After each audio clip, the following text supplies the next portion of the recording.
topic is effective vendor management and negotiation practices. And to talk about it in detail, we have Mr. Hitesh Dang, Director of New Product Purchasing, 𝗘𝗳𝗄𝗃 India Limited. Mr. Hitesh holds an industry experience of close to 24 years, majorly in purchasing and key leadership roles. His expertise in the area of strategic sourcing, vendor management, and new product development with a proven track record. May I please request Mr. Hitesh Dang to join us on stage, and can we have a round of applause for him? Good morning. Can you hear me back? Okay. My name is Hitesh Dang. So thank you for the introduction. I'm from Cummins. I lead technical sourcing and cost management, and this is all about managing new product development and managing the life cycle cost management. So that's the role that I have, which I lead for the region for all the business units. The topic that I'm having today is vendor management and negotiation practices. I'm not integrating anything in digitization. Digitization is happening in a very big way. We are slightly late in Cummins, but there is significant amount of funding that is going to purchasing to ramp up the digitization efforts. But I'm going to be sticking to the core principles and practices around these two areas.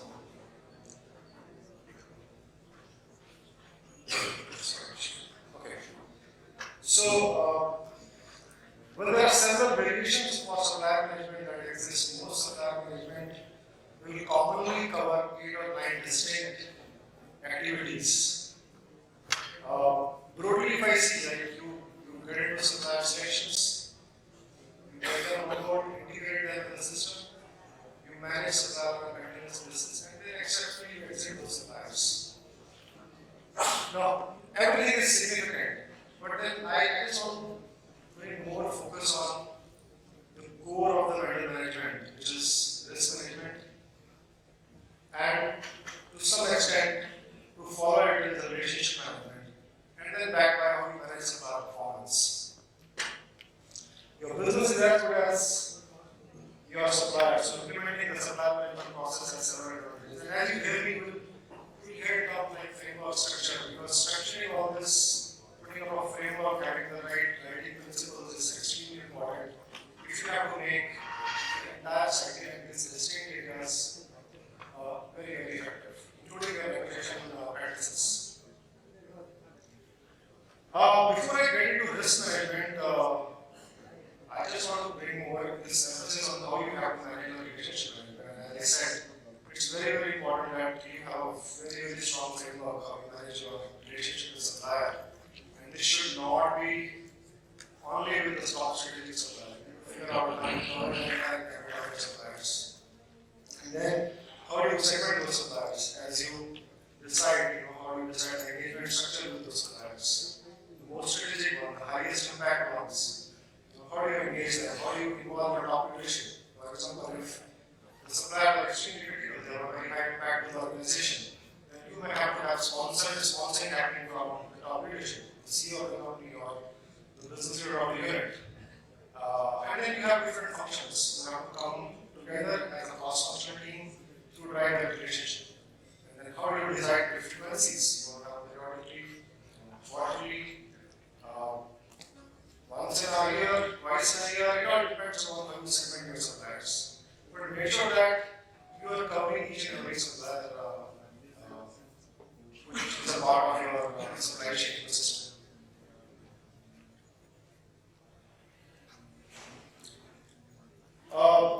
This is a typical procurement risk universe. I think I have heard a lot of speakers, and the underlying thought process that most of the purchasing people have is really about risk. I heard Mr. Van, I heard Mondelez, purchasing director, they were talking about risk. The risk is paramount and more important. The way our supply chains are today, the way the complexity that we see, the global supply chains, what's happening around the world, you saw COVID, right? You saw Russia Ukraine war. You see country risks now. People are talking about China plus. There are risks around Taiwan. You look at what's happening on the semiconductor side.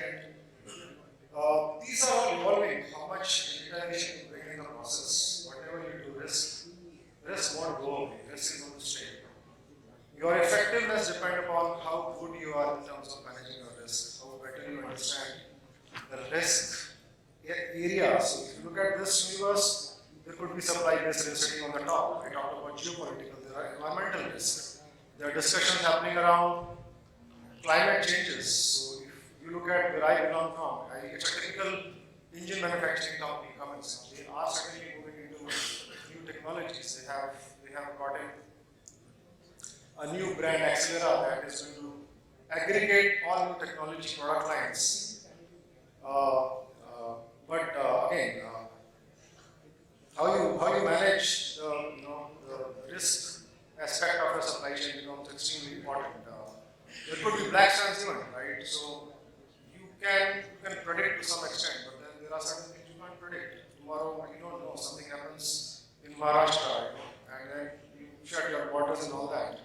So the aspect of risk from a purchasing supply chain standpoint, understanding those aspects, whether it's a supply-based risk, whether it's a commercial risk coming from your contractual agreement, warranty agreement, or there are individual supply risks coming from their operations, coming from their financial issues.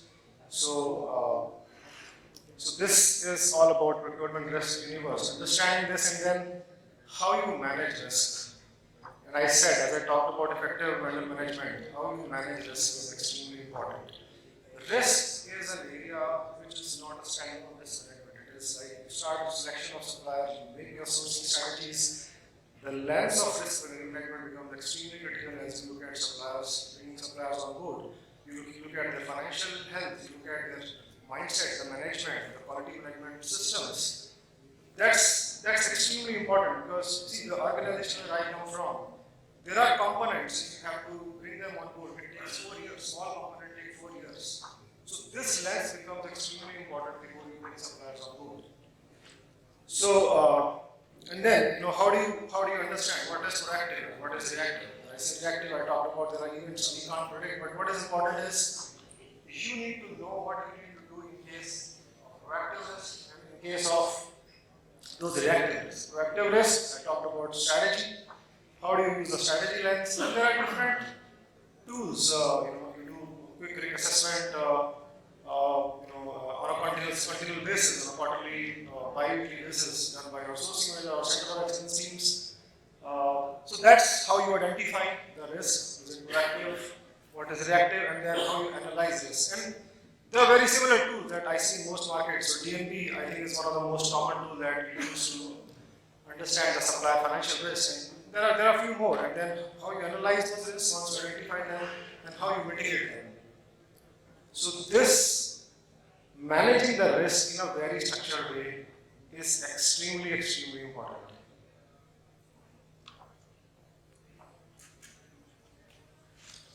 I did said that digitization is happening, and if I look at Cummins, and it's going to happen in a very staggered way. You will not have a straightaway budget. Take this money and do it for digitization.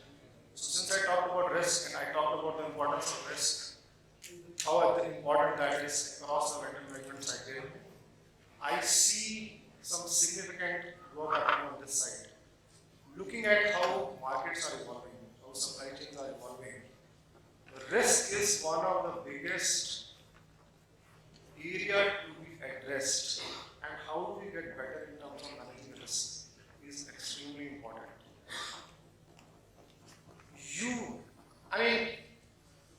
You lose a supplier, you exit a supplier, you end up spending millions of dollars bringing a new supplier on board.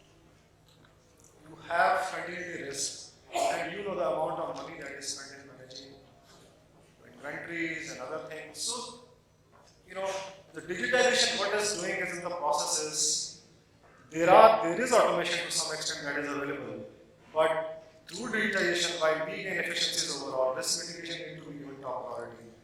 Digitization will significantly enhance tier 2, tier 3 risk visibility that is not existing today. I can go to a tier 1 supplier and understand, but then what about their supplier? What about their supplier? So digitization is going to bring entire spectrum using a cloud-based service at a platform level and connecting those data points in the external market, suppliers and their supply chains and internally. So that's the kind of work that is happening, and as that gets implemented, the ability to predict risk will become extremely high, and we will get to know emergent risks, which generally we fail to know today. We do a lot of manual jobs. I talked about DMP and other things. Those are still manual activities. So digitalization is our focus area when it comes to managing risk. That's the point I'm trying to emphasize. And that is something that we should be prioritizing as purchasing and business organizations. When I talked about the vendor management cycle effectiveness, I talked about managing risk is extremely important if you have to be effective. Managing your relationship is extremely important, but you have to be effective. How you manage relationship with your supplier is extremely effective. Those frameworks are extremely effective. Then how you manage performance is also extremely effective. This is just a representation. You in your organization may have different scorecards, how you manage supplier, but performance management on again, how you link it with the supplier relationship management framework that I talked about is extremely critical. You should have strong KPIs, how you measure supplier performance. So these three areas I'm trying to focus. I'm not undermining the 8 or 9 distinct the areas I talked about, but these three areas are extremely important. Risk, relationship, and then how you manage your supplier performance on a continuous basis. With that, if a well-structured supplier management process will allow you to gain meaningful insights into your supply chain by streamlining data from multiple sources. In terms of efficiency, effectiveness, and experience, the success of your procurement process will be determined by approach in engaging, communicating, and managing your suppliers. Implementing a practical management framework should be considered carefully. So, and how you monitor your supply capabilities to meet your business needs, and how you evaluate risk in your supply chain and implementing mitigating process. So, that's the importance of having a structured supplier management process. With that, I'm shifting to the next topic, which is negotiation best practices. Now, these two have some level of linkage. When I talked about the relationship aspect, the stronger relationship that you have with your supplier partners do come as a leverage when you negotiate with them to drive value. I'm not saying that should become a focal point, that I have a relationship and then that's what will help me negotiate, because when you get into negotiation, you have to isolate that relationship and then focus on the process, because that's where you have to drive value in the process. Now, why negotiation excellence is important? So, I just take an example from where I think 80% of the product price is coming from the cost. And then there are associated suppliers. If that is the kind of a cost that is flowing into your financials, so the importance of negotiation becomes extremely important when it comes to purchasing organization. Not only pricing, there are areas that purchasing managers negotiate on the contract side, your warranty agreements, your other clauses which have financial implications. So because of these reasons, negotiation excellence becomes extremely important. Now there are different styles that may be existing. There are different strategies to negotiate, but I personally feel that we should be approaching a win-win kind of a approach. I'll not get into more detail in this, but then again, I'm saying there should be a framework that should be there. How you negotiate with your vendors, and the investment on the people, especially the people in the purchasing. I think that is a critical piece. If I look today, by the sourcing manager who go and negotiate with supplier, I think that's an area where you have to have something to guide your people how to negotiate. Take them through a framework, invest in them so that they are shadow them, role play with them so that they are prepared for better negotiation. I, as a purchasing leader, personally feel that this is an area which requires a continuous focus. What does that mean is that you should have a very, very strong framework in your organization that when a new journey comes or you have new people coming in purchasing, they should be trained enough to go through that process, and over a period of time they are prepared to handle those negotiations with suppliers.